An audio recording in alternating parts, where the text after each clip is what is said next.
So good evening, everyone. I know most of you, I think, but for those of you who don't know me, I'm Sarah Bleich.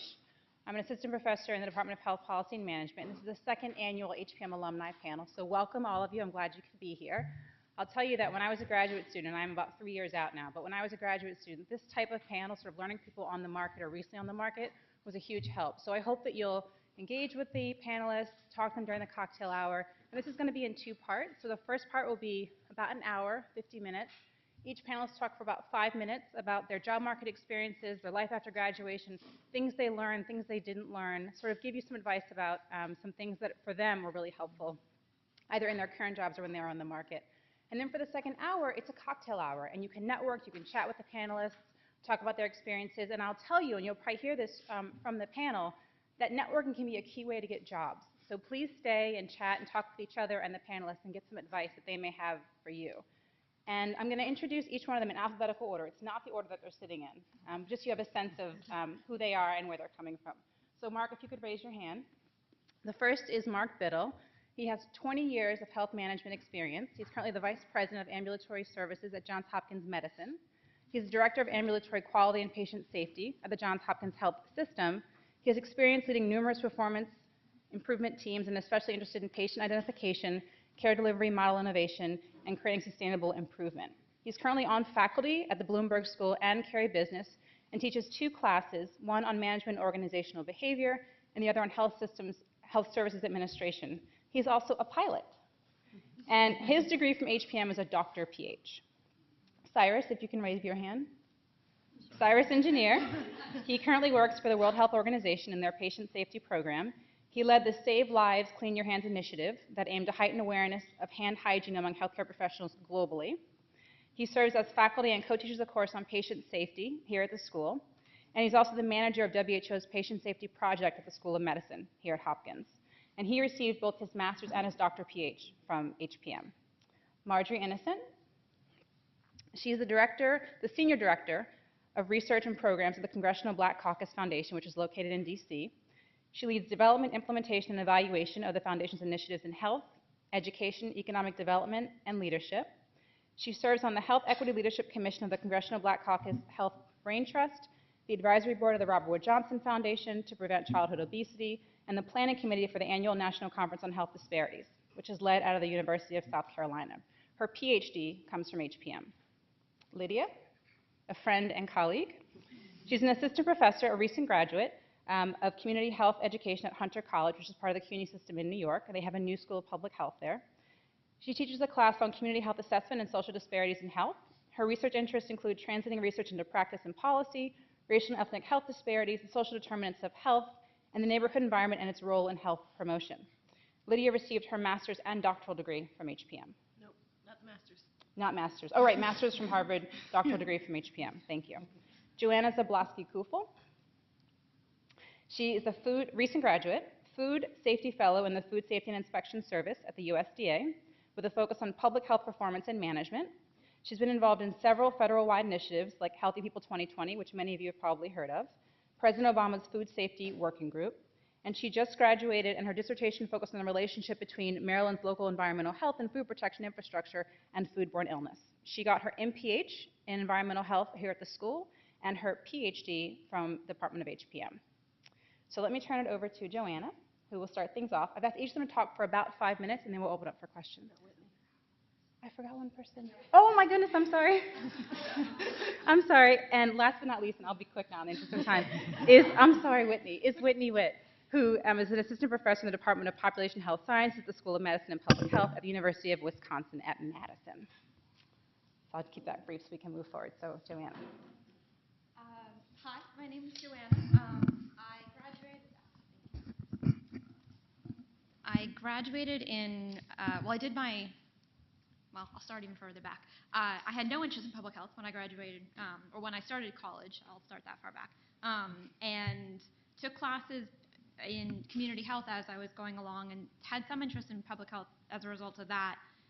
Worked for a couple years in Boston doing some breast cancer research and decided that a degree in public health would be probably the best way to go given what I had experienced and what I enjoyed doing in Boston. So applied here, got in here, and then did a dual, at the time that I did my MPH here, you could have concentrations, they called them. And so I had my concentration in environmental health sciences, but also in health policy and management. And that's where I met Dr. Tom Burke and Mary Fox and Beth Resnick over in HPM, and got a lot of experience working with local health departments and understanding, particularly in environmental health, how they do what they do, what their resources are, how they're organized, how they're structured, and how effectively they can or they cannot do what they're asked to do by regulation or by statute. That led, with some prodding from Dr. Burke, to apply and get into the PhD program in health policy and management. And I continued essentially to do the very same thing, except to narrow my focus to food, particularly. So I started interviewing and speaking with a lot of local environmental health directors here in Maryland. There are 24 counties in the state. I talked to all of them, and I interviewed all of them. And that kind of developed into a dissertation project, actually quite naturally, which was kind of nice, where I already knew the population I wanted to survey and wanted to be involved with. And so I actually I knew all the people that I needed to get data from, which was kind of nice at the time. In that period, I also met Dr. Erin Dreiling, who is also a graduate of the HPM PhD program. And she was working at the Department of Agriculture and the Food Safety Inspection Service, and mentioned as I was getting close to being finished that there might be a position open and that I should, touch base with her. And I was looking for jobs, and one of the first people I called was Erin, because it was within the realm of what I was doing. I'd only really been focused on local and state food protection, and this was an opportunity to learn something and completely new.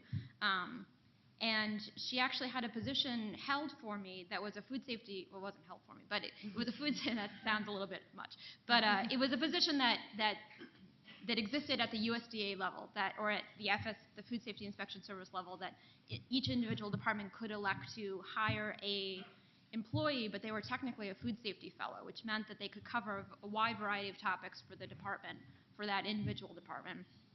And they would be kind of there for 2 to 3 years, and everyone had a different sort of training background, and it was a natural fit for me.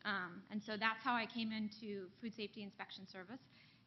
It's been an interesting experience. It is very different than academia. It's exceptionally more political than I ever thought it would be, which is good and bad. But I was honored and really blessed to be taken sort of at a fast track level, and got introduced to a lot of the key leadership positions within the agency, and have now been able to brief all of them, write reports for them, prepare documents for them, and I now sort of am, fortunately or unfortunately, the go-to person for a lot of the major initiatives within the agency, within the Food Safety Inspection Service, namely Healthy People 2020 and the President's Food Safety Working Group, which are kind of highly known initiatives that, and again, I didn't realize quite how political decisions around those options or around those activities were.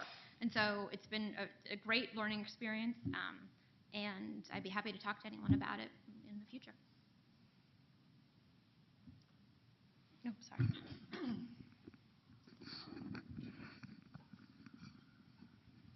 Hi. Thank you for inviting me to be here. It's really great to be back. I feel like I'm at home here for many reasons. I've never been in this room, though. This is a new space. This wasn't here when I was here in 1999. So I am going to talk to you about my experience as an assistant professor of population health in the School of Medicine and Public Health at the University of Wisconsin in Madison.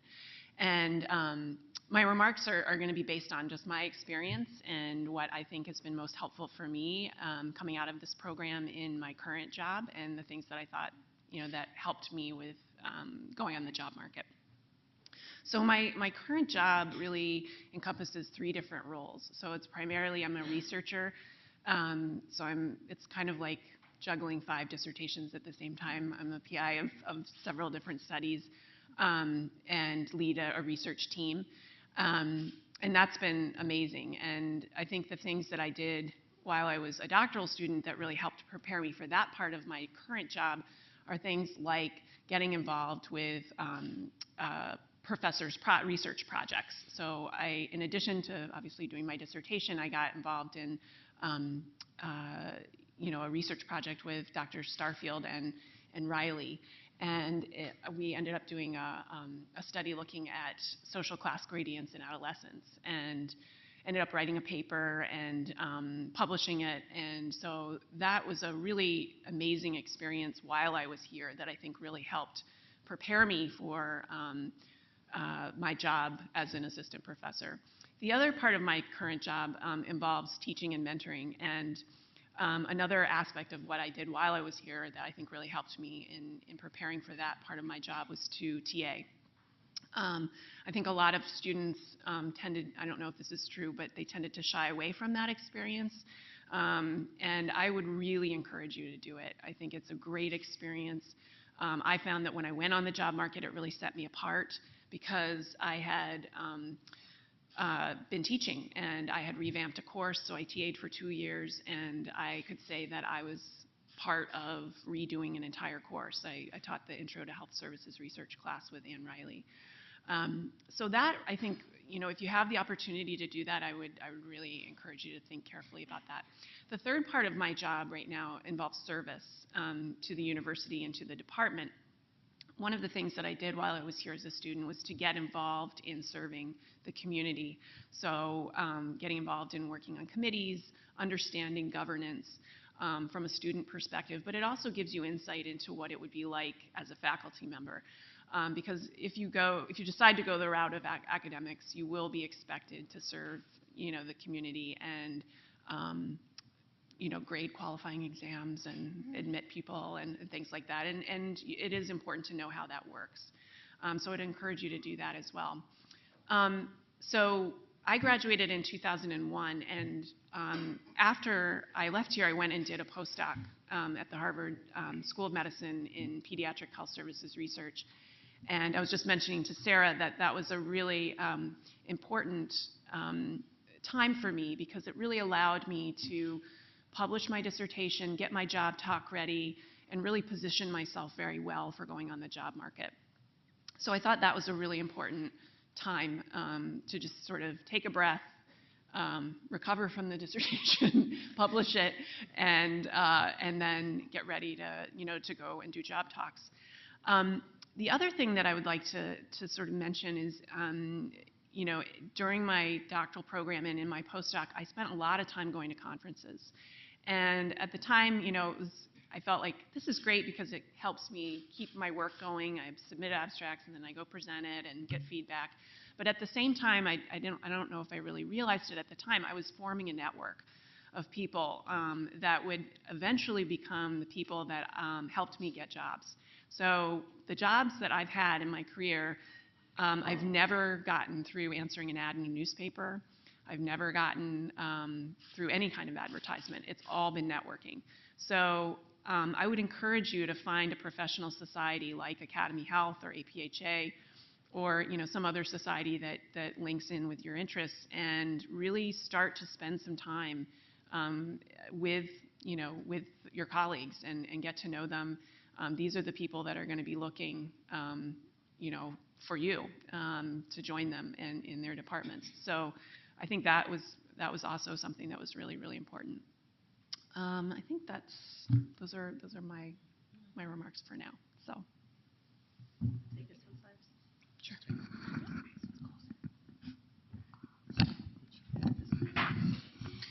Good evening. It's a pleasure to be here. I must confess this is my second time, so I don't know if this is going to be a permanent position for me, but I enjoyed it last year and so accepted it gladly when this opportunity came my way. So I don't know where to start because my colleague here covered almost all the bases in terms of what is important, but I'll share. I've sort of been in a lot of domains in healthcare, started out in the pharma industry and then stumbled into hospitals and was an administrator, and then decided I wanted to go into academia, worked at Hopkins, and finally decided to go to WHO. So I work for WHO for the Patient Safety Program.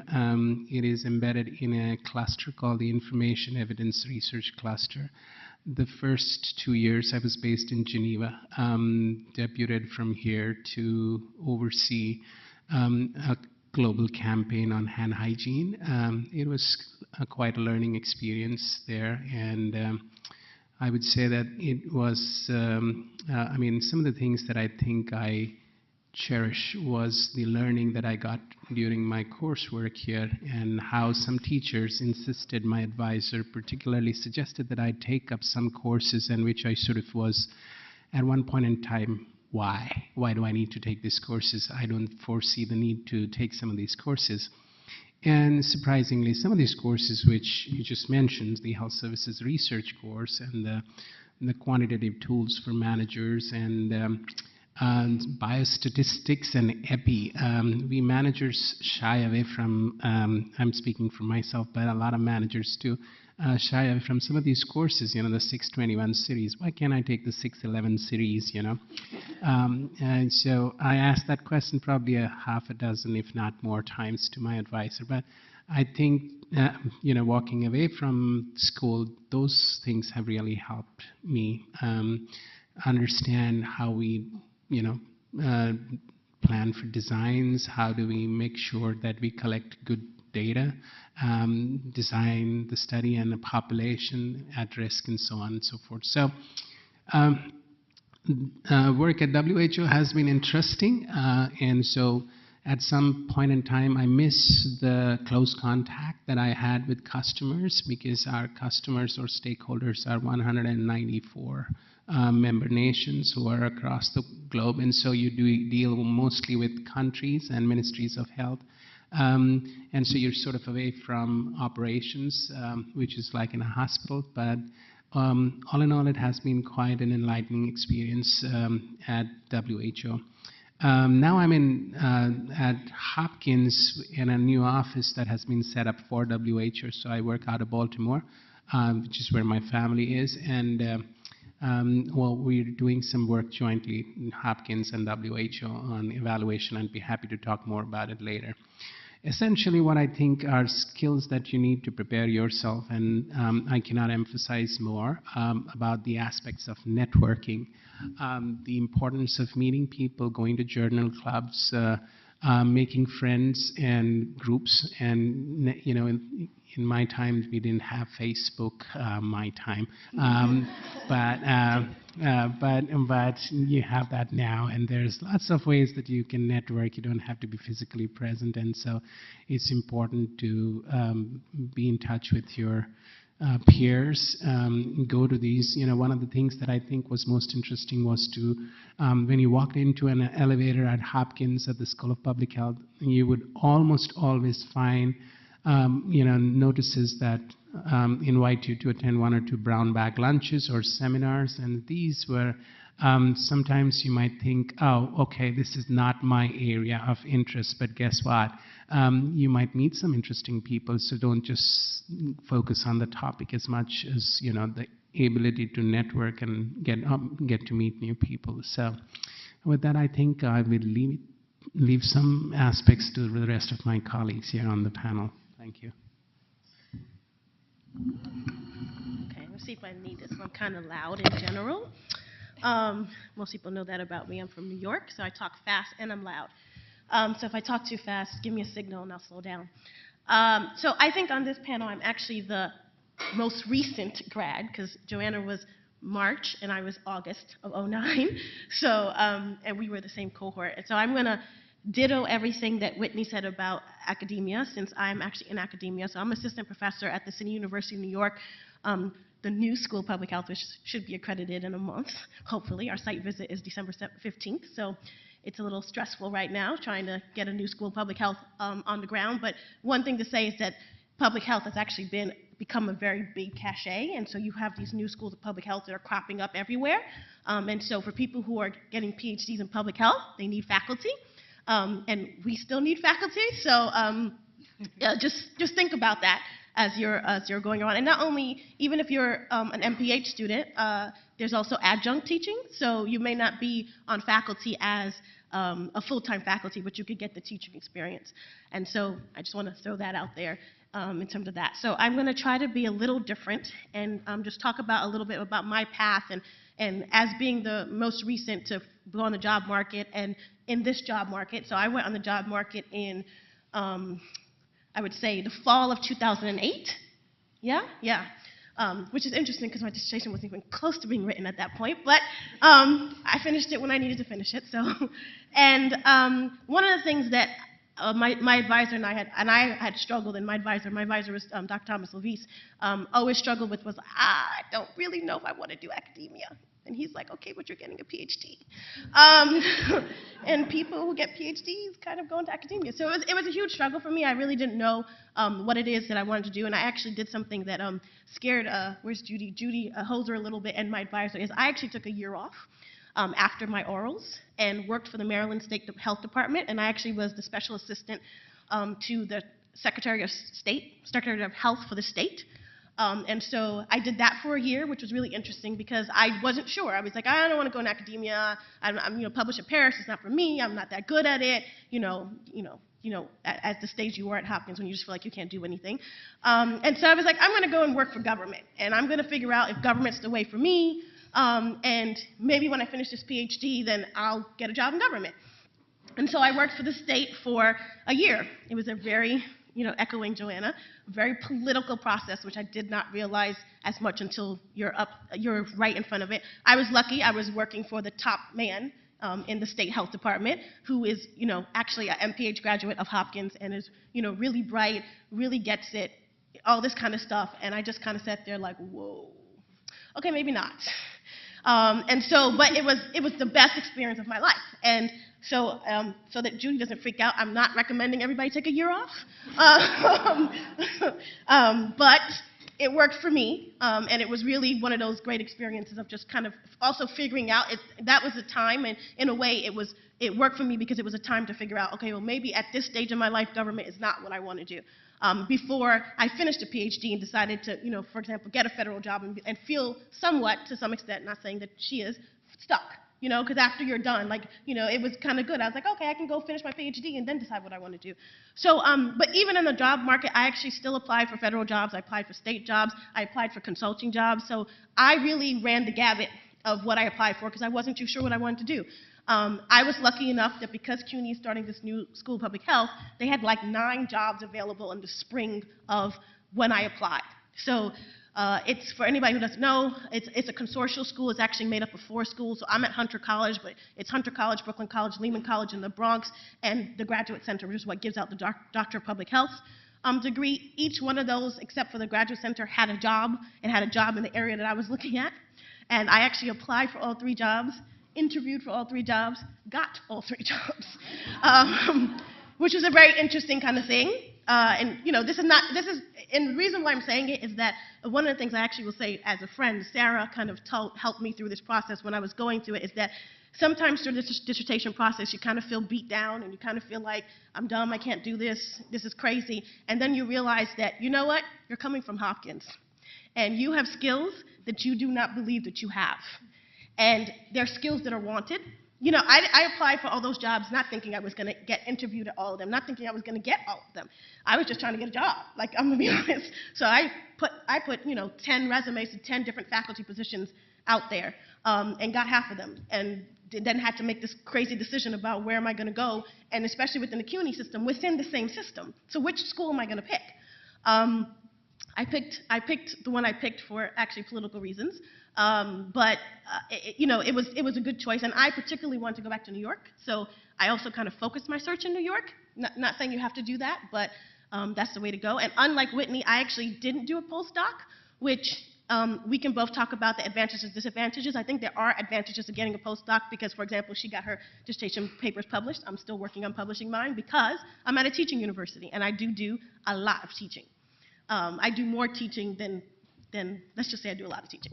I do more teaching than research right now, which, that will change, but, I'm the new one, I'm the low one on the totem pole, so, I'm teaching all the intro classes, and that's what I'm doing. So, there's advantages and the disadvantages to that, Postdocs, depending on the postdocs you get, don't really pay a lot of money, especially in New York City. So I actually did, I'm not lying. I did get a postdoc in New York City, and I was like, I can't live in New York City on this money, so I took the full-time faculty job.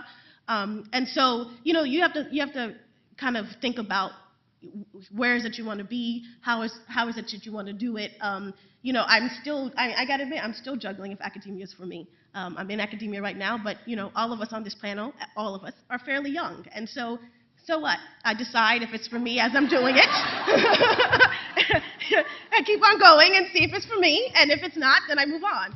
You're young. We're all young. So, anyway, so we're going to move on to the next person. Before I get any older. So I'm going to approach this a little bit differently, just to give you a sense for kind of how I've progressed through my career, and how that wound up with me getting a doctorate in public health from the school, which is probably, aside from my family, the best thing I've ever done, certainly for my career, but I think for me personally. I pretty much knew I wanted to be in healthcare from the time I went to undergrad. I thought I was going to be a doctor, but I realized I just didn't want to work that hard. So I decided to take a different track. I really liked administration. I liked running things. I kind of figured that out while I was undergrad. So I actually, when I graduated from University of Maryland, I started working here at Hopkins in the emergency department as a financial manager. So I was basically running the budget. And as it turned out, the manager was retiring. So he actually postponed his retirement until I was able to graduate and start. And ultimately, I took his job. So that was my first job out of college, was as a manager. And I sort of fell in love with it. I really enjoy working with people, and I like working with people to get things done. I knew I needed a master's degree to really progress through the ranks of hospital administration. So I actually went back to school at night, got my master's degree at night. I think one of the things that I encourage people to at least think about if you have the opportunity is to not necessarily go right from undergrad to grad school and kind of do it you know, from a day perspective, but to really consider whether you have the opportunity to get a job and do your schooling at the same time. For me, at least, it was remarkable how I was able to go to school at night till 11 o'clock, come back the next day, and actually apply what I just learned. And for me, that was the greatest reinforcement that I could have as to why I was investing all this time in school. So it really benefited me, although it took me 4 years to get my master's degree. So I knew, again, that I wanted to be in health systems. I wanted to continue to work in larger health systems. I worked in a number of the large ones around here, Penn, Maryland, Hopkins, on several occasions. But it was 13 years later that I decided to go back to school and get my doctorate. And I always knew that I wanted my doctorate. Part of the reason I wanted it was because I figured when I retire, when I'm old, that I could teach, because I really enjoy teaching. And I thought it would really help me to sort of position myself. I could start doing some teaching along the way. And ultimately, when it came time to retire, that would be my part-time job. But as I got into it, I began to realize that it was really something that was going to be beneficial to me from a health system perspective. When I decided to get my MBA, as opposed to an MHA, which everybody was doing back in the early 80s if you were in healthcare, I said, I think that really the trend is going to be more towards business. People are going to want to run these like businesses. They're going to need to understand the business side of things as much as the healthcare side. So I kind of was the oddball and went and got my MBA with a healthcare concentration. When I started to look at doctoral programs, I was thinking the SCD, PhD, but when I really started to think about it, and Laura Marlock, helping me to think through it, she said, the program that you really want is the DRPH in Health Policy Management. And again, it was the best decision that she ever made for me, because it really has helped me tremendously as healthcare has begun to evolve now to a much more community focus, accountable care, all the things that you hear about with health reform. My interest has always been in the ambulatory environment, so I've pretty much, with the exception of a few stints doing multi-organ transplant programs and such, I've really been ambulatory-oriented, ambulatory-focused, work with physician practices a lot. My big interest is around community health care and how do we link the resources of a health system like Hopkins to the community resources that are out there to better deliver care. I've been involved a lot, and I think it's something that everybody should consider, back to the volunteering issues, but get involved in both local organizations, but also state and national. I think some of the best experiences that I've gotten in terms of expanding my mindset on a lot of things has been related to the fact that I participate a lot at the national level, both at the University Health Systems Consortium. So these are as a consortium of academic medical centers. I've joined the American Public Health Association, and I would be remiss if I didn't point out to you that you will get one of these before you leave tonight. It's a health administration section for the APHA. I just was recently elected to be chair of the health administration section for this year. But I joined the APHA early on as a doctoral student, and I found it to be really interesting from my perspective, being a healthcare person from a health systems perspective, that there really was a lot of information to be shared. It's some of the best conferences that I've gone to in recent times have been through the APHA. So I've invested a lot of my personal time in trying to advance the health administration section there. Been on the governing council for a number of years for APHA, but again, most recently taking over as the chair. So I think help really develop people's interests and knowledge beyond just being a health system, but really looking at how we are a participant in delivering good public health to our communities. So we're not the center of the universe, as some people might like to think, but actually we're just part of a continuum of care that exists throughout a number of different agencies and networks, and we really need to look at how we best integrate those services. And again, that's where I think, my experience through the doctoral training that I've gotten and being able to, again, I did that all part-time while I was working full-time, was to be able to take that back and actually apply it. So when my current job became available 2 years ago, it was brand new to the health system, and I was the person they came to for that, partly because, again, my experience from ambulatory, but also the fact that I do have this sort of public health experience, the rigor and the training to look at things objectively and scientifically, and to, again, sort of look at the future of where healthcare is going and how we need to transition the system. So I would just leave it that, the more you can get involved in your organizations, I think is a great thing, as many people have said, to help just broaden your experience. I can answer it maybe with some of the questions later, but I think one of the things that I look for in people that come to work for me or that I work with is that they be what I call general specialists. So you need to have a core area that you're focused in, whatever it might be, but I look for people that aren't just an inch deep and a mile wide, and I don't look for somebody that's a mile deep and an inch wide. I look for somebody that's got a good balance, that really understands a lot of the component parts. And I think the DRPH program really opened my eyes to a lot of things that I never thought of before.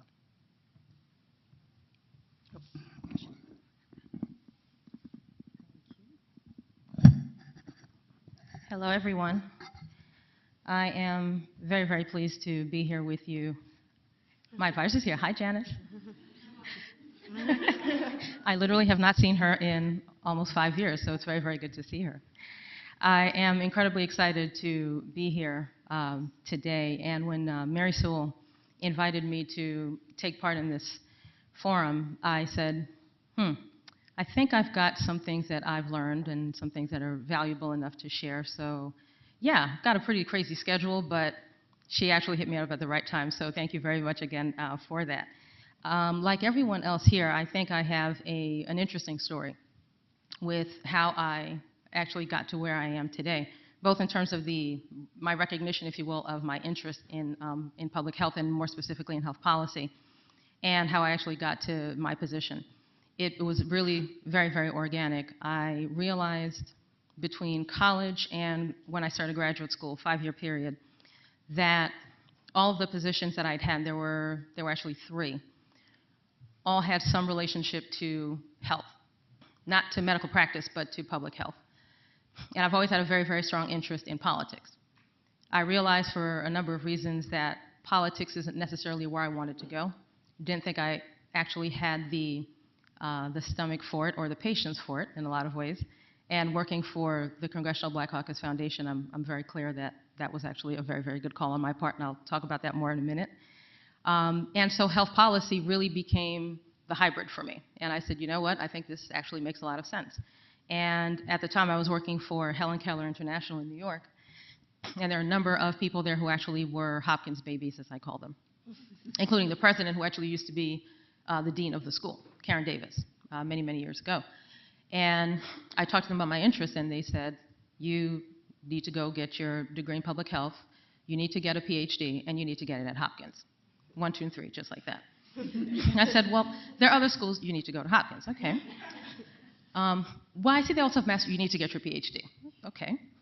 Well, why is that? And they said to me point blank, especially at that time, and this was in the mid-90s, there was, from their perspective, a real dearth of people, and especially minorities, ethnic and racial minorities, who were really interested and committed to health policy.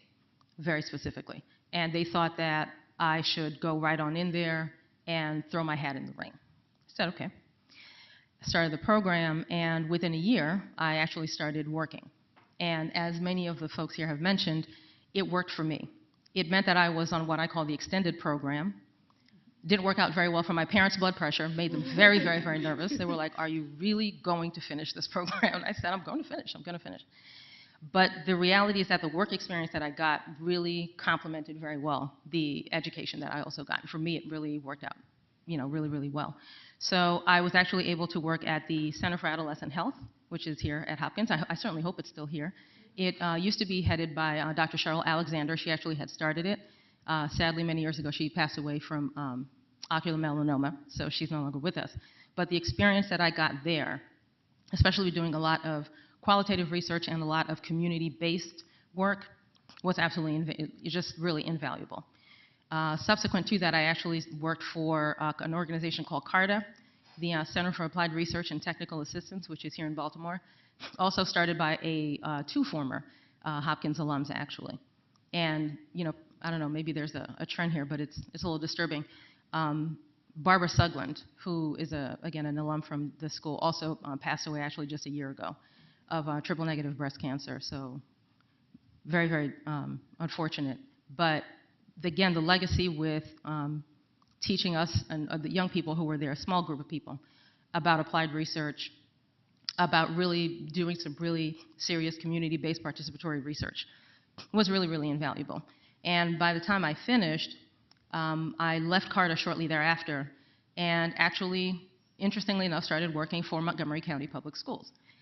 Very interesting situation. I was actually doing evaluation work on a lot of the new education policies that they were implementing at the school.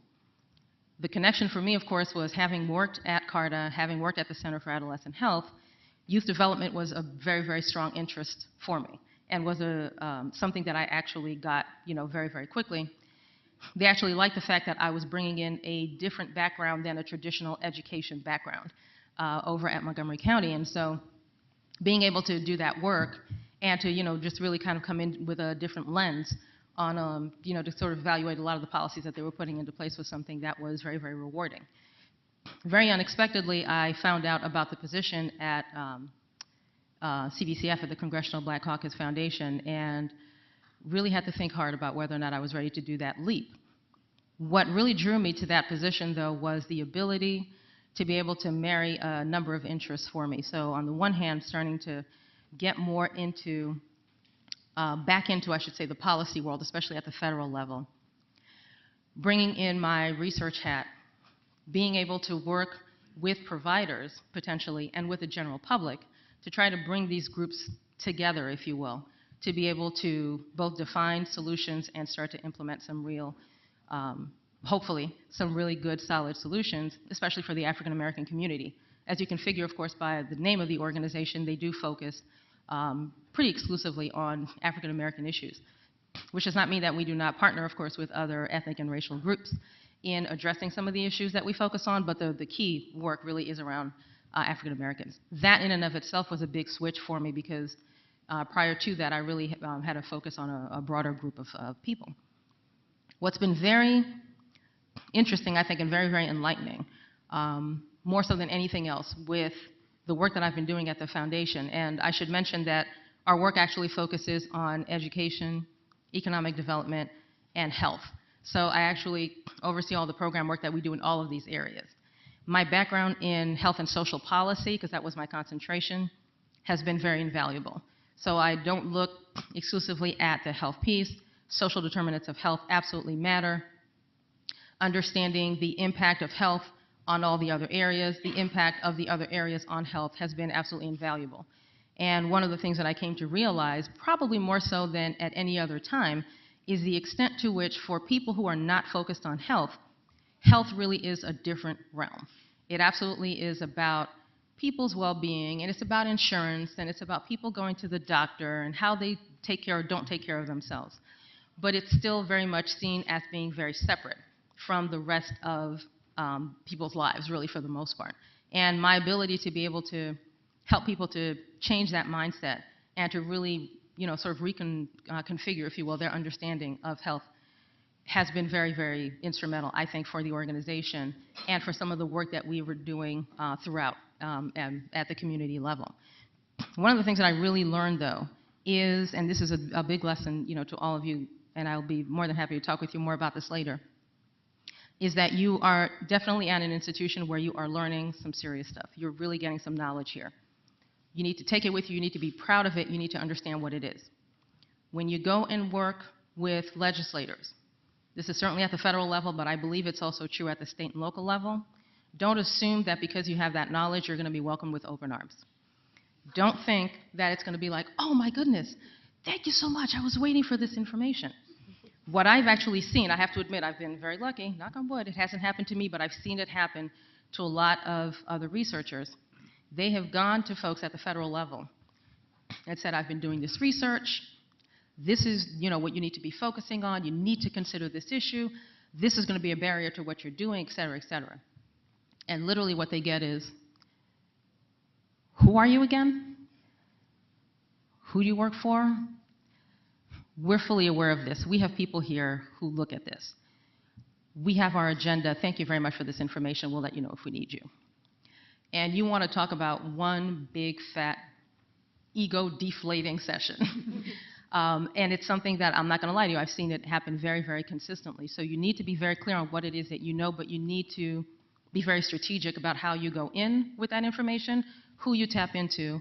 I would definitely recommend that you find out who the key legislative directors are for the members that you might be interested in working with, finding out what kind of issues they're interested in, what kind of slant, if you will, they are using, and looking at the information that they're looking at and gathering what it is they're gathering, and figure out a way how to get in there. Unless you've got a real solid connection, like an inroad, you're going to have to be very strategic about how it is you go in. There is no doubt that there is a very clear role that researchers have to play in the policymaking process, but how you go about doing it might not be as straightforward as what you might think.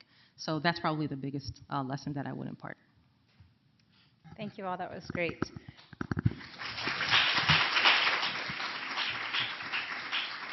So as you probably heard from the panelists, there's a real diversity of experience, which is very intentional on our part. So now the floor is yours. Please ask any questions that you have for the next 20 or 30 minutes, and we'll break for cocktails. So who's first? We can start picking people. Yeah. There's a lot of teachers in this room. My question goes to Cyrus, engineer. I want to know, how did you get into the WHO? And in your opinion, what elements were pivotal in getting you into the WHO? Can everyone hear? Did everyone hear the question? Okay. I guess just to be sure, you're asking my path or in how I got into WHO, and also what prepared you. Is that fair? I mean. Yes. Maybe what prepared you, what contacts helped you to get in? Okay, wonderful. So actually, as I mentioned earlier, that networking is an important element.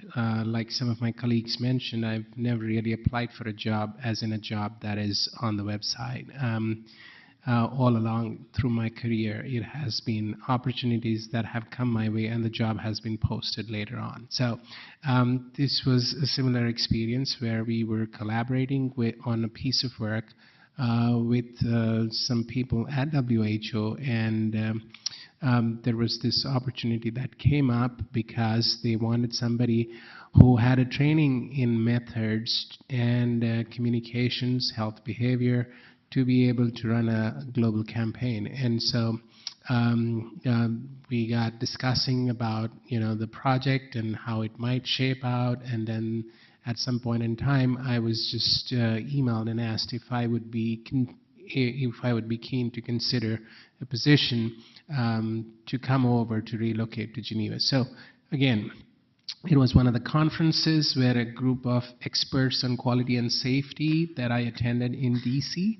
that was on patient safety, where folks had come down from the WHO, and we just got chatting over a cup of tea or coffee, and of course, one thing led to another, and then before you know it, it was a position that was posted. So. Having said that, there was a certain interest in them also working with Hopkins. And so there were advisors and supervisors and folks who also were well connected with Hopkins. Believe me, there's a huge alumnus of Hopkins at WHO. So that also helped to some extent. And the fact that this was just an opportunity to at some point explore. So one of the reasons now I'm back at Hopkins is because they see this as a valuable relationship to continue technical work jointly. So I don't know if that answers, but networking, being it's luck to a certain extent, and good wishes of your advisors, supervisors, and people that you know.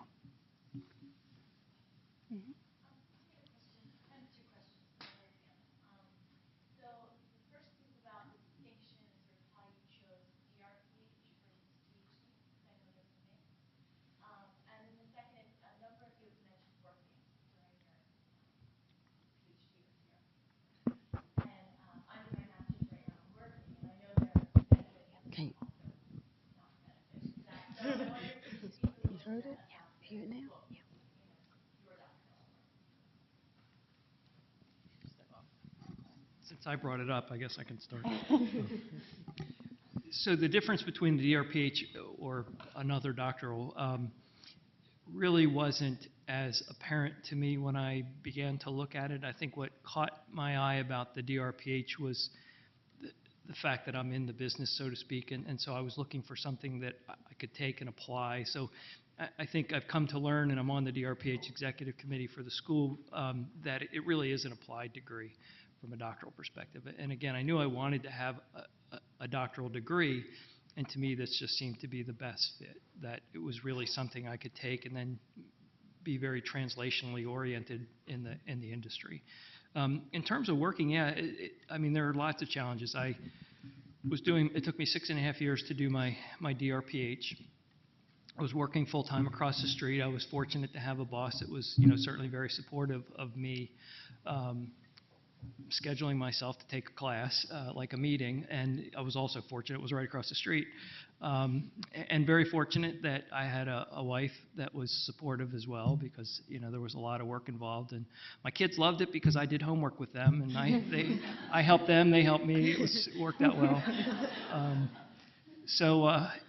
But it's a big commitment to be able to do it. But I think for myself anyway, it really was great to have something. I like tangible things. I like things I can take back and do something with. So it was very nice for me to be in an environment where I could learn such wonderful things. I mean, high-powered kind of things, and then actually take it back and apply it the very next day. So I think that the trade-offs for me were worth it. I would say I did it a little differently. So I actually I worked that year after I had done my orals, and I did that intentionally so that I would be done with classes. And so, so I worked part-time during the class years, but I worked here part-time for the Center for Health Disparity Solutions. And so I purposely said, I'm going to do this when I don't have to worry about scheduled classes. But I will admit, I was technically in the process of writing my dissertation, and I was lucky. Like I said, my boss was from Hopkins, and I will actually tell you this comment, and I don't think he would have a problem with me telling this. When I got the job, one of the first things I said, I am a doctoral student. I would like to finish sometime in the near future. I don't want to be a student for the rest of my life. And so what can we work out that I can be able to still do that? And he was like, oh, we're all about flexible schedules. So I actually got there, which anybody who knows me who's not a morning person, I actually got there 7:30 in the morning and worked till about 6 so that I could get every other Friday off. And actually one comment he made to me, he said, I'm very committed to finishing this problem, because he actually was ABD here at Hopkins, so he did everything but finish. And he actually told me, he said, I'm very committed to you finishing, because the only thing I regret not doing, and he said clearly it didn't affect my job potential because I'm the Secretary of Health, but he said the only thing I regret not doing was finishing my PhD. So that really stuck. I mean, he is the Secretary of Health for the state of Maryland, and that was he told me his one big regret. So he was very, very good at saying, how's it going? Did you get it done? But I was also very upfront with them from the beginning. When I was interviewing for the job, I told them about it. And so that's how it worked. And it ended up being a really great experience. I saw other hands over here. Yeah. So one of the suggestions everyone was making was sort of diversify. And I think One of the greatest risks of students, I don't think I need it, but okay, of students here at Hopkins is overcommitment. You know, there are only 24 hours in the day, and we should devote a certain percentage of them to sleeping and eating. So how did you, as students, select what was going to be important to you? And then how do you balance that also now as professionals, selecting what are the opportunities that you pursue? Whitney, you want to take that one? Yeah, let's say, I think Wendy should take that one. It's a great question. Well, I had a great quality of life while I was here, but it was very much around the activities of being here. And I think if there's ever a time in your life to do it, you know, to really dive in, it's now. And I think so. It became more clear as I went forward in the program about what not to do, because I had a lot of guidance from my advisor in saying, if it's not related to your dissertation, I think you know, then don't do it, because that's your ticket out of here. But it was more of that in between, that time in between class, when you finish classes and you're not doing your dissertation, where you kind of feel like you're a kid in a candy store. And so I think probably, you know, thinking about maybe 1 or 2 projects would be reasonable, because there's a lot that can come out of 1 or 2 projects, I mean, as I learned. And I think it is important to not get overcommitted, because you don't want to not be able to deliver, you know, for yourself and for the people you're working with, and because you're going to be giving them an impression, and that's going to be a lasting impression that they'll write about in your letters of recommendation. So I think that limiting, you know, what you do is a good thing, and just being, you know, for me, it was like I really wanted it to be related to child health, maternal and child health. So that, you know, that kind of whittled it down. In terms of how do I do that now, it's a major juggling act. But I love it. There's always something new and different. I've gotten comfortable with not being able to get everything done. I've just gotten comfortable with it. And, you know, and that, you know, some papers may not get published and some grants may not get submitted. And I think probably what I've been able to do is just prioritize. What are the things that are the most important to me? What are the grants that I really want to write? What are the papers I really want to write? I really want to mentor this student and get them through this process. So really just knowing what your priorities are and sticking with them, and then feeling okay about letting go of the rest of it. Because, you know, not only are you balancing different roles when you're in academics, you're also then, for me at least, I'm balancing a life outside of work. So, and that, you know, that is important to do. If you're going to study quality of life, you got to have one too. So. I'd just like to add that I think it's important to think about those things in terms of the experience that you get out of them as well, because, you know, there's a lot of things you can become involved in, but if when I think back over the number of things I do, is it because I like it, because I'm giving back? So I'm on the board of the Boy Scouts, so, you know, I do a lot of community activities for them, but it's a way for me to give back. I definitely pick things that I like to do that gives me sort of a break from everything else. So Sarah mentioned that I'm a pilot. I like to fly. I'm a flight instructor, so I teach other people to fly. That's kind of my release. So I think you have to look at it and balance, well, what are the experiences that I gain from it? And if it's something new, I would say do it, because it may come back to help you at some point. But also then balance it against those other things that help you just have the life outside of, you know, your job or school, whatever.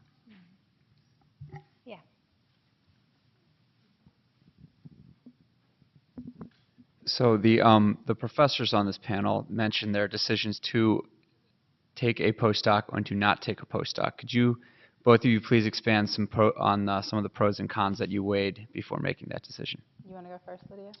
So let me clear. I actually applied. So I applied for several postdocs. One that was highly coveted. I was a finalist and didn't get. If I had gotten it, I would have done it.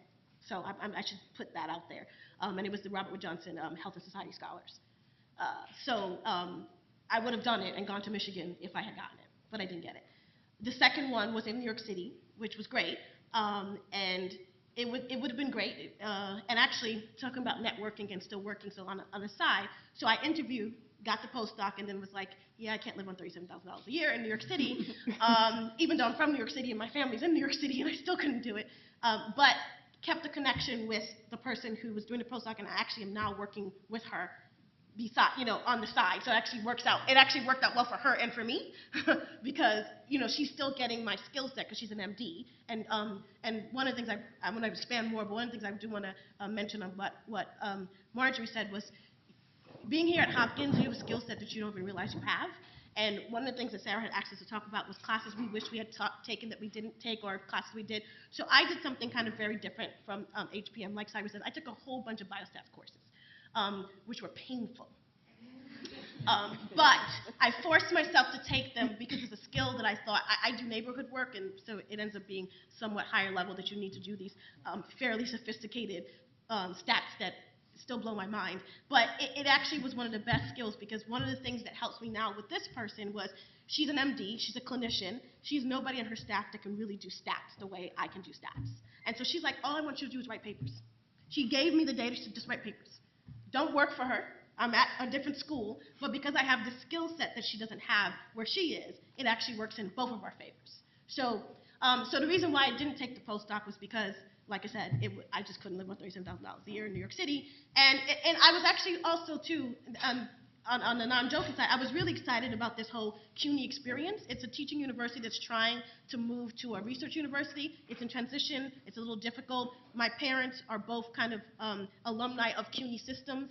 And so for me, it was almost kind of what you're saying, giving back to a population that doesn't always necessarily able to get some different skills and are not normally researchers. So I was really excited for me to work with, that population in New York. And so that was kind of almost my giving back in a way, and not exactly, but that kind of idea. So, Whitney. So for me, it really wasn't much of a decision. I mean, full disclosure, I did apply for faculty jobs straight out.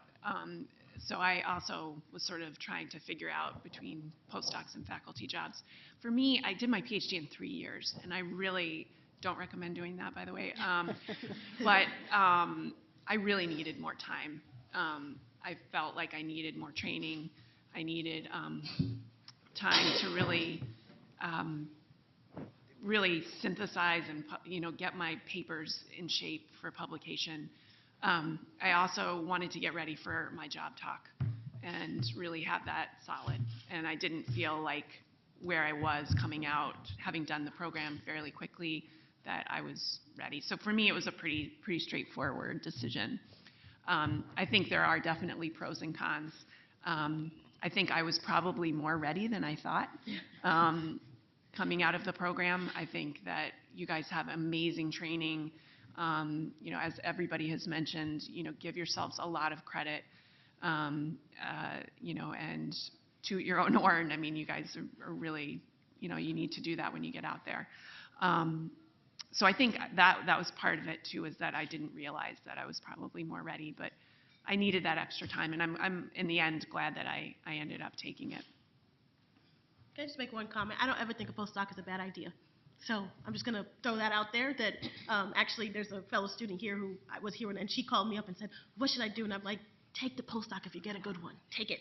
Because it really is some really nice free time to do your own work, to get things published, where you start with faculty. I was teaching from day one. I started my technical start date was September 1st. I started teaching August 31st. So just throw that, no matter where you are, you're going to, most likely, except maybe here, you're going to be teaching off the bat. And so just think about that. So I actually think postdocs are very good ideas. The other thing, too, about a postdoc is I would consider going to a place that's very different than here. That was very valuable to me. I went, I was trained in a school of public health, and I went to a school of medicine. Very different. But it was hard. It was a hard transition, but it made me a better researcher because it really forced me to think about how is my research clinically applicable? Why is it important? Why should I, be doing this? It's not just an intellectual exercise. And I worked with a lot of physicians, and it really helped strengthen my research a lot in thinking about the applicability of it. One thing I would also like to mention, I could not agree more that the value of a postdoc is incredibly important, especially if you want to go into academia and for a number of other arenas. I would also encourage you, though, if you are interested potentially in working with community-based organizations or working directly with local organizations, directly working with populations, honing your skills in that arena will also be very, very valuable to you. You probably have heard this. If you haven't, you probably will hear it at some point. A lot of the writing that we do here, whether it's based on primary, secondary research, policy analysis, what have you, for much of the general population is like, I don't know what you're talking about, literally. And ultimately, a lot of the folks that you probably want to touch with the work that you want to do are those folks. You may not want to try to go directly to them, but ultimately you're trying to get to them. So your ability to be able to take the work that you do and to write it for different audiences, including really for a fairly lay population, will be incredibly valuable, because I promise you there are a lot of people whose job it is to do that work, who get paid to do that work, and who do it very crappily. And the reality is people sit there and just look at the stuff and just go, what the hell? And literally their sense of isolation, if you will, from researchers, and we're talking about from people who by and large are committed to doing work, doing research to help to benefit them, is about like this wide, right? So in addition to doing a traditional postdoc, going towards that route, if you could also, if it's an interest, if it's not an interest, leave it alone, obviously. But if it's an interest, I would strongly encourage you to pursue doing that kind of writing as well, because it's incredibly valuable, and I think it'll really, really serve you well. Once again, to be able to take the work that you do and to be able to share it, really actively with different populations. You had a question. Yeah, my question for Mark Biddle. You mentioned that one of the trends in healthcare management is for people to be trained more on the business perspective versus the healthcare perspective. So do you think that the MPH degree is sufficient for someone who wants to work in healthcare management? And what do you think someone should focus on during their time in an MPH degree if they want to work in healthcare management? So I think that public health has become much more of a relevant degree in healthcare, in the industry, of healthcare, probably in the last 5 years, and certainly going forward when you look at all the discussion around healthcare reform, this notion of, how do we focus on populations and communities, things that, an MHA program never talked about. It was always about how do you run a hospital. So I think having an MPH is certainly, as I look at people who are applying for positions or participating in some review process, if they have an MPH, I think it's a real benefit to them. To those who are, and I teach in the MPH MBA group for organizational behavior, but to combine the MPH and the MBA is, I think, the ideal way to go. But if you had the ability to take some electives in accounting, in finance, things like that related to just sort of enhance the MPH, I think an MPH is going to be a pretty viable degree in healthcare. Is that a bad thing or not? Not necessarily something the MHA program works. Yeah. No, I'm not saying that the MHA isn't bad or the MBA. I think the healthcare industry has evolved a lot since I've been involved with it, to the point where MBAs tend to be more prevalent than the MHA or that used to be. But I think you're seeing more MPH students now coming into the field. So If I could ask one final question, I want to touch on two themes. One is the art of negotiation, and the second one is mentorship. So maybe, Joanna, if you want to talk about for you how mentorship helped, what you expected, how it worked for you, either on your job market experience or through the dissertation process. And then Mark, if you can talk about being on the side of someone who's hiring in the art of negotiation, sort of what's a turnoff when someone's negotiating a position with you. And then if Lydia, if you can talk about being on the side of negotiating something, sort of what worked, what didn't work. So Joanna, why don't we start with you? I can't overstate the importance of really knowing and liking your advisor. I can't. My advisor set a path out for me, and it was, while I may not have agreed with every single decision he made and made for me, I don't question the wisdom of what he did at all. I met him at the end of my MPH program. I worked for him for 2 years. It got me in the door enough for him to recommend me to do the PhD. I don't think I would have gotten in, frankly, without it. And he introduced me to the key players that I needed to know for my dissertation. He introduced me to my former boss at USDA. Something I was going to mention, someone asked a question about different opportunities. I did a lot of TAing, a lot of TAing. And while it was painful at times, and I TA'd for several people in the room now, it was painful at times. It was one of the more valuable experiences because you meet students who come to you for advice, and you don't generally get to do that in a lot of situations. And you become a mentor to students, and that made me. And again, there's discussion about what you want to go into. I haven't ruled out academia at all.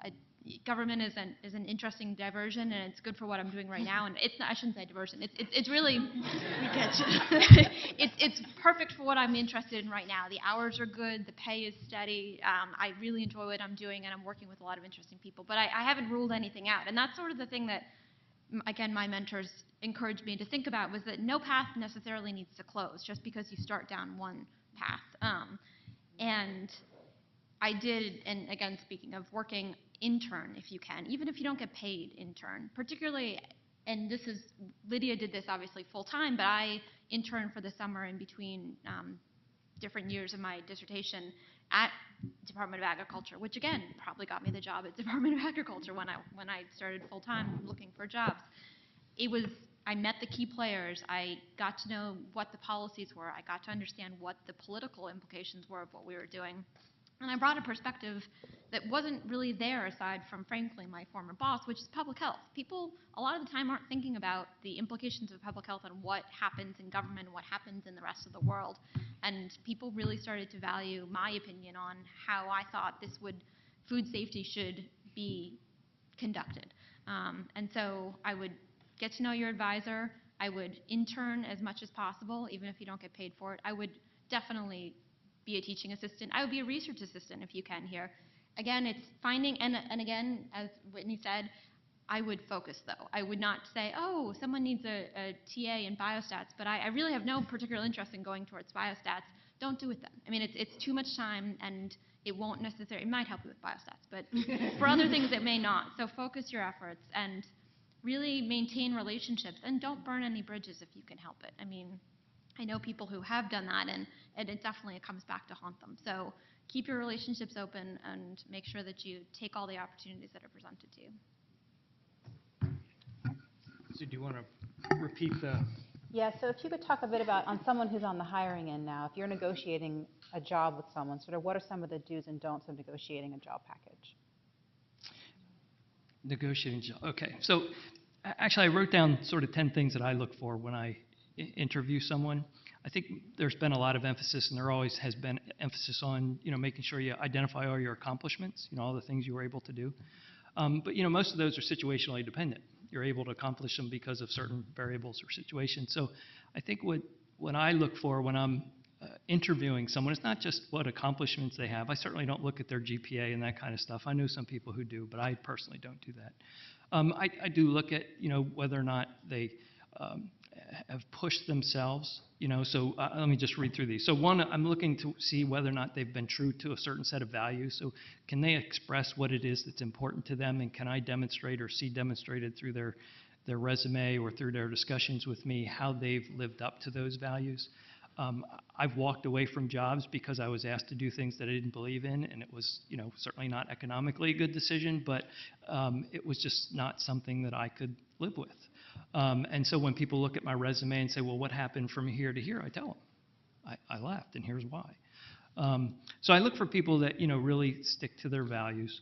And you can think about these in the negative then in terms of what sort of would turn me off about somebody.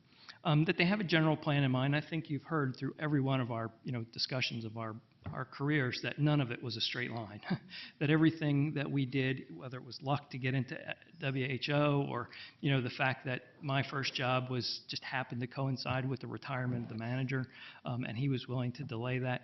I mean, it's all about being prepared and looking for the opportunities and being willing to take those opportunities. So I think everybody has to have a general plan in mind, but be willing to take detours. And we all don't drive home the same way every night because there's always something in the way. So I think we need to, I look for people who are willing to take a step back in order to take 2 steps forward. That's important. I mentioned about being a general specialist. I think it's important to have a specialty to be able to show that you're able to do certain things. So if you're applying for a manager job, how well do you work with and direct other people? But I think you also have to have a broad knowledge of other things as well. Are you self-confident? And I don't mean overconfident. I've flown with a lot of overconfident pilots, and that scares me. But I do look for people who are self-confident, who are willing to try something outside of their comfort zone and can show me on their resume that they've done things that were sort of outside of their comfort zone. I'm not really good at raising money. I'm not a good fundraiser, so I don't put myself into those positions often. But certainly if I can be able to point to things that I've done throughout my career to just give me that experience. If you've ever put together an APHA or if you ever organized a program, I mean, there's a lot of work that goes into that. It's all volunteer, but it's great experience. So, have people put themselves out there to really, break out of their comfort zone. Never, ever stop learning. So I'm always looking at how people sort of continue to advance their knowledge. Of course, we all have doctorates. People get their doctorate and you say, okay, well, what's next? But I read and I go to conferences and I'm constantly trying to keep current on what's happening. And I look for people to, provide me evidence that they're doing the same thing. I wrote a quote down here. It says, the recipe for perpetual ignorance is be satisfied with your opinions and content with your knowledge. So again, I think people have to be able to demonstrate that they're continuing to keep themselves fresh.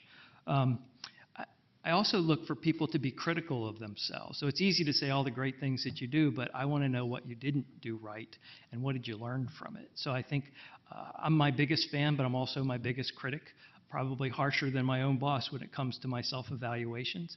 But I think that's important for people to be able to demonstrate that they're willing to self-evaluate their performance and willing to be critical and willing to change as a result of it. We all make mistakes. The question is, did we learn from them? Volunteer, we've heard it a number of times, get involved. Show me that you've done things not only within your particular specialty or area of interest, but what do you do outside of that? Do you volunteer with Girl Scouts? Do you, help in the community? What do you do outside of what you do every day? Be a leader. Doesn't matter what position people are applying for. I have interviewed housekeepers. I've interviewed administrative assistants. I've interviewed senior directors of patient accounting. Some of those are clearly leadership positions, management positions. Some of those clearly aren't. But I look for people who can motivate other people. So no matter what it is, everybody, in my opinion, is a leader. And they need to be able to work with other people, motivate other people. So what have they done to sort of demonstrate leadership, regardless of the kind of role they were in? I do a lot of talks at high schools, middle schools about careers and healthcare. And somebody asked me a question one time, said, what's the worst thing about your job? What's the one thing you don't like about your job? And I said, given the industry that I'm in, I said, the one thing that I don't like is working with people who don't care. And unfortunately, I run into a lot of people who just don't seem to care.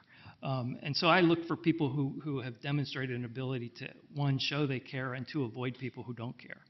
And then the final thing is, don't be a slave to your job. I said it earlier, I've walked away from jobs because of things just didn't feel right. And so if they don't feel right, I look at people's career paths and said, did you ever come up to a situation that was bad, and how did you handle it in terms of, walking away? And I think back to rule number 1, again, stick to your values. So hopefully that answers something. Very helpful. Cyrus. these are golden words, by the way, and now I know why Hopkins has the best, because when I interviewed for a position as a resident in human resources, all of my interview, believe me, all of my interview was not about what I knew about and the knowledge, but it was more about, tell me a little bit about yourself, and it was about the chemistry. And it was about the attitude. And so after I got the job, and after I saw the VP interview in the same fashion, many other positions, because as an intern I could shadow her. So I asked her, but you don't ask people about their knowledge or the content. So, one of the things that she said and educated me, that's a technique called behavioral interviewing. And something that still sticks in my mind, you hire for attitude and train for skill, but you cannot do it the other way around. So, the whole negotiating thing, I don't necessarily know if I did it right. I did it okay. It's one of those things that you never know kind of how it happens until you learn later on. So I actually became friendly with a cohort of women who came in to the faculty position the same time I did, all in different departments, none of them in my department. And of the 5 of us, I would say that I did the second best. I have one psychologist that she did well. We kind of talk about like, whoa, she negotiated well. I was lucky. I was a little lucky that because I had other positions, in a way I was able to, what's the word I'm looking for? Leverage. Pit them against each other. I know it's horrible, but I was. Yeah. So, I had 4 jobs, and so I was saying, so-and-so's offering me this, and, basically, and actually I was lucky because it was in the same system. The dean knew, and he was like, okay, so I see so-and-so and so-and-so offered you this, so we're going to offer you this. And so it worked out that way. I think, actually Sarah got many calls from me because I didn't know anything about it. And between Sarah and my advisor, I'd call and say, okay, what do I ask for? What does this mean? What's this? And actually, my advisor and Sarah gave me really good advice. And actually, Keisha Pollack, who's not here, also gave me some interesting advice. She said, it didn't happen, but she said, I had a colleague who didn't talk about furniture, and there was no furniture in their office when they walked in, and because they had negotiated furniture. And I was like, I didn't know furniture was something you negotiated. She's like, I didn't know either until that happened to that person. It didn't happen to me that way, but I surely did ask the question to make sure that there was furniture in the office.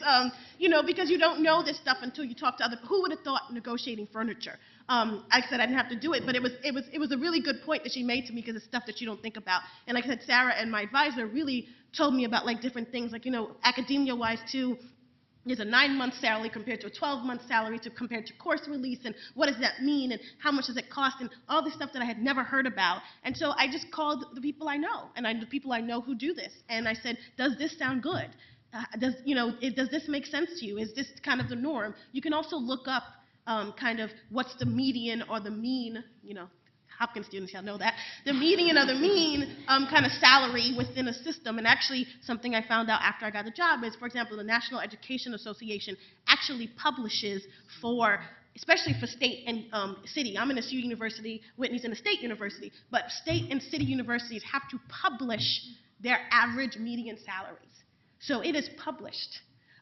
Which is something I wish I knew beforehand, but we won't talk about that. So, but it's there. So if you wanted to find it, you could find it. And that's also a negotiating technique that you can use. And I would say, also, one of the things that Whitney said about TAing, and Joanna said, one of the things I didn't realize that was kind of my strength was that I had TA'd at 3 different levels. So I had TA'd at undergrad, grad, and doctoral, and didn't realize what an asset that was until after I got there. And I was like, oh, I should have used that more. Because my particular department, which is community health education, actually has an undergrad program. So I teach at the undergrad, master's, and doctoral level. And for them, I was a big asset because they didn't have anybody who could teach at the undergrad level. And I had already taught at the undergrad level because I had TA'd Dr. Luis's class for 4 years, literally. So I would just say, think about what you have as assets and talk to other people. I mean, you have other people in this room. I know Ellen McKenzie has been wonderful as your chair. Like, talk to your professors and say, how does this sound? Should I be too tough? Like, Dr. Luis told me, he's like, you got to let that go. There's something he was like, you just have to let that go. And I was like, okay. But he's like, but you could ask about this.